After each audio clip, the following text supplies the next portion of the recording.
Ya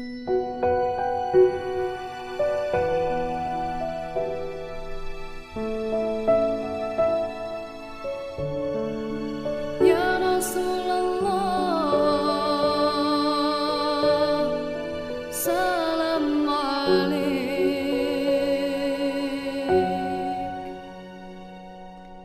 Lau kana bainana al-habib ladana al-qasi wal-qarib.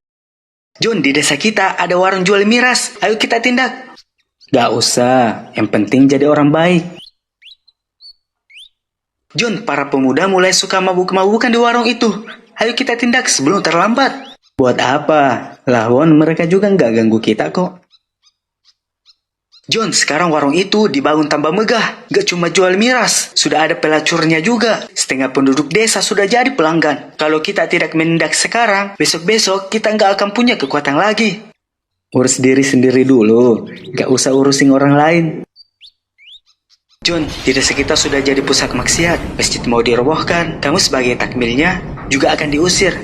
Loh, kok gitu? Ya jangan dong, ayo kita lawan mereka. Sudah terlambat, John. Kita sudah jadi minoritas. Dulu saat mereka dengan getol menanamkan ideologi dan memperluas kekuasaan, kita cuma sekedar jadi orang baik. Ternyata itu tidak cukup.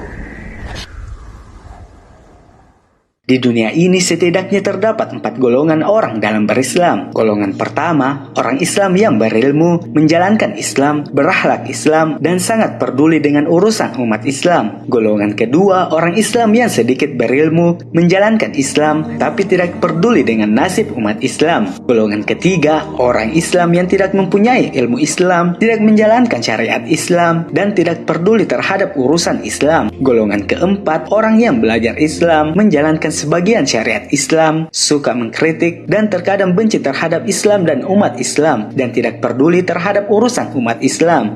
Sayangnya, golongan pertama adalah minoritas, sedangkan golongan kedua dan ketiga mayoritas, dan golongan keempat sedikit jumlahnya tapi besar bahayanya. Rasulullah SAW bersabda, barang siapa tidak peduli terhadap urusan umat Islam, maka ia bukan dari golongan kita.